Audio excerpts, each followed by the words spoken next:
Hello, lost souls. My name is Nyla, and I will be your guide through the abyss. So, today, let's demystify demons, right? Uh, I know that some of you might be coming here from your first time, for your first time, or you might just now be on the awakening path. You might now have just started going through the awakening, and you've come come from a Christian household, or come from a or you've left Christianity on your own.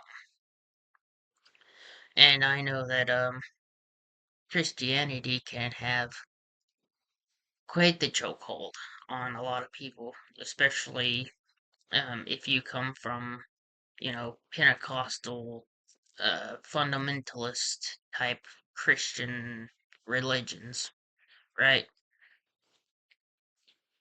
So let's take the fear out of demons. Let's take the fear out of it, right? So, first of all, Christian demons, as depicted in the Bible, um, those demons are not actually demons. They're just gods from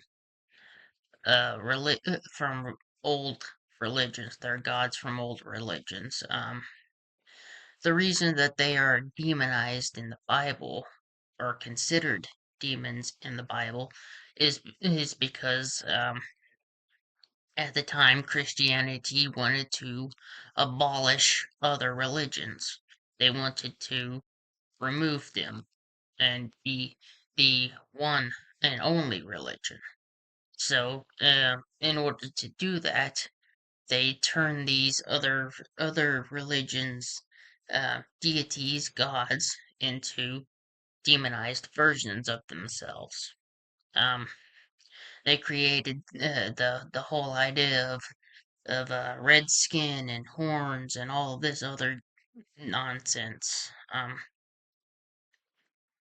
That's not to say there aren't um demon-like creatures, right? You have of course the Greek mythology of the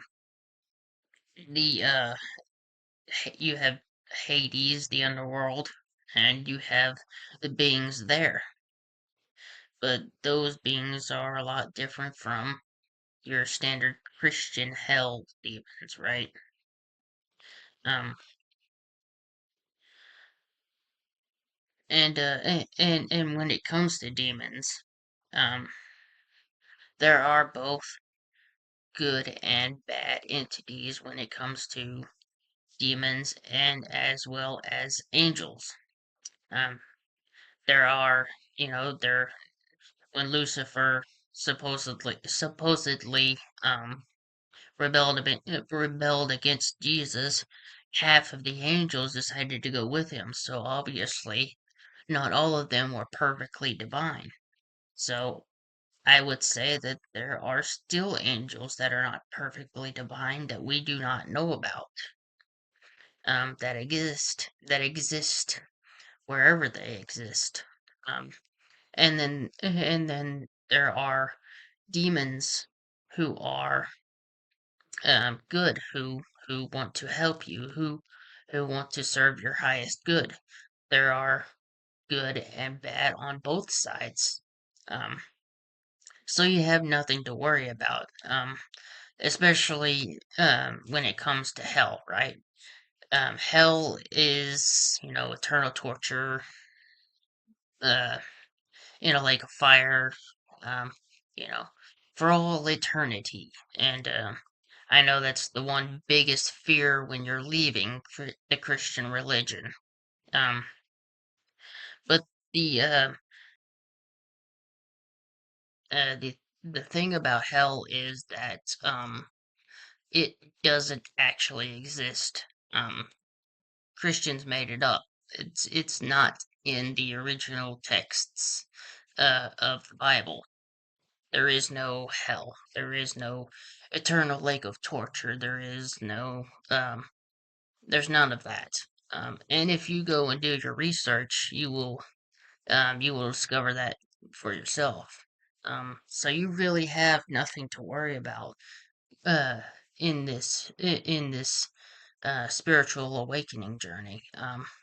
You've you've got nothing to worry about and being and leaving Christianity.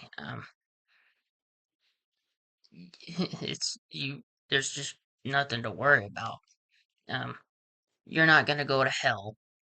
Um, and you don't have to worry about demons coming after you for going into your spiritual awakening. And seeking spiritual awakening.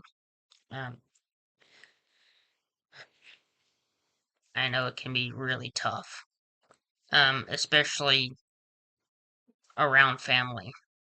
Who, if you have family that are in the Christian religion, it's going to be toughest around them, um, because they're not going to understand.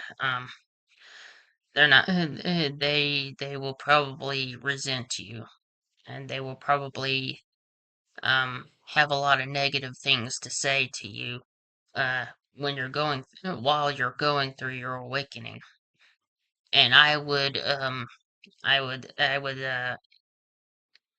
be cautious about even mentioning it until you are um deep enough into the study of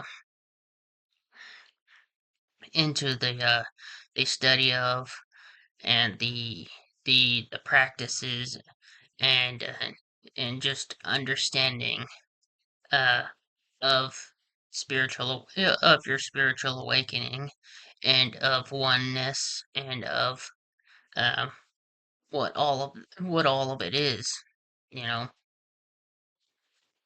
uh, uh you know, I would be very cautious about telling people, especially if if you're worried about, you know, being kicked out or something, you know, if your family is that deep into the Christian faith. um I know that there are especially a lot of Christians out there who would rather you not exist than to or be near them or be in be in or near any part of their family rather than to come to terms with the fact that you don't believe what they believe anymore. They would rather you just go away. Um, and then that's that's really it's really tough. Um, I know that me being transgender, specifically, and growing up in a Christian household, how rough it was for me to walk away from Christianity. And I remember the anger, right? I remember the anger um, of being lied to by the Christian church. I will say, don't try to push your anger down, right? Ride through it. Experience it. Um, know what it is. You know, don't try to push away the emotions.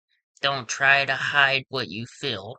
Um, because it's self-destructive behavior.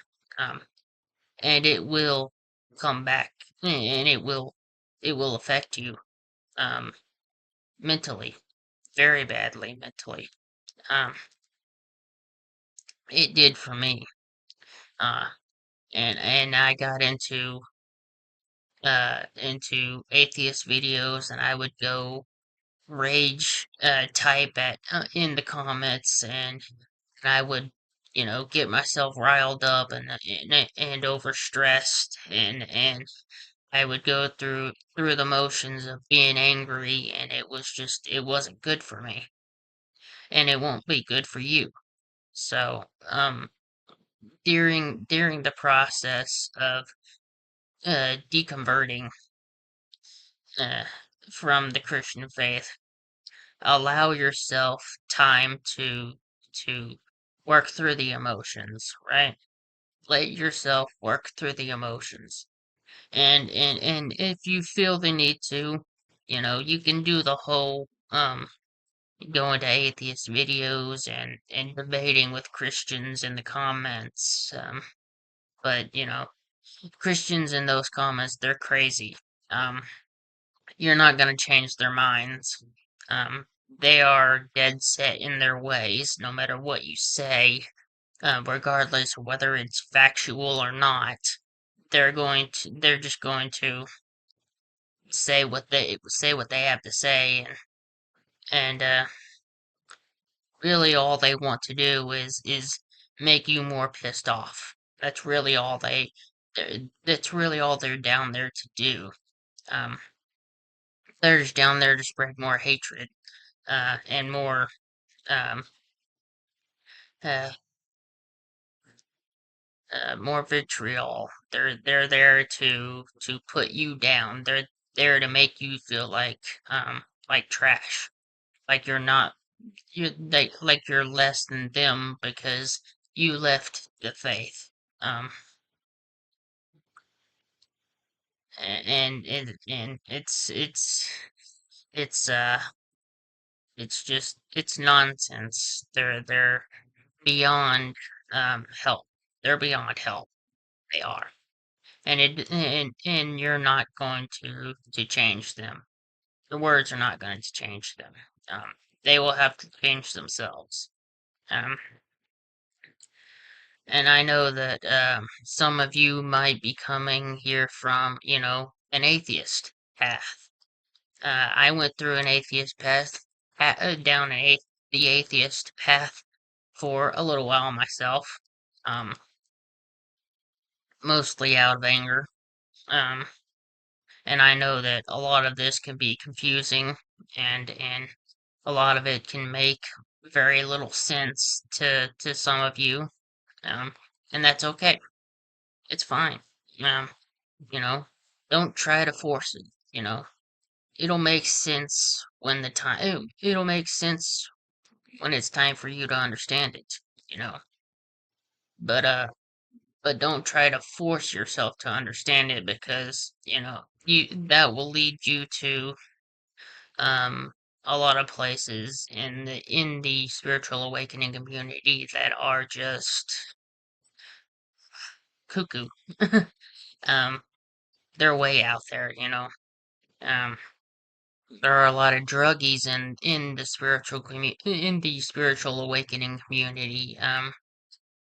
You don't want to, and you don't want to get caught up in those types of people. Um, even if they're just microdosing. You don't want to get caught up in the mushrooms and the psychedelics. It's not gonna help you with your awakening, and it's definitely not gonna help you through the dark night of the soul.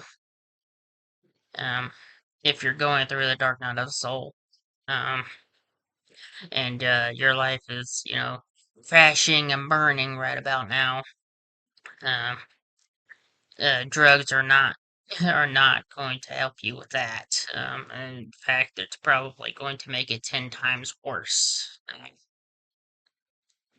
Take it from someone who got into drinking for a little while s- because of hanging out with my stepdad. I got into smoking and drinking for a little while, and it just caused me and my stepdad to split apart, um, to be detached from one another, or at least me specifically, because my stepdad was just not himself when uh when he drank, and he would get angry, and he would want to argue, and he would want to get into fights, and he would start raising his voice, And yeah, excuse me. He would uh he would start getting manipulative. He would want me to drink more with him. If he was drinking more, he would want me to drink more, and if I would say no, he would get angry. He would start to get aggravated. Uh, so you don't want to get into that side of the spiritual awakening community. Um, but I would say, other than that, you you really don't have a whole lot to worry about on this side of spirituality. Your path is yours, and don't let anybody else um try to convince you that their path is better or that um their path is the way or the only way or their path is the true way. Um, don't fall into that into that nonsense either. Um, yeah, but anyway, I think that's about it. That I think I've said what's needed to be said. Um, if you did like this video, please leave a like, leave a comment down, leave a comment. I hope this video has earned your subscription, and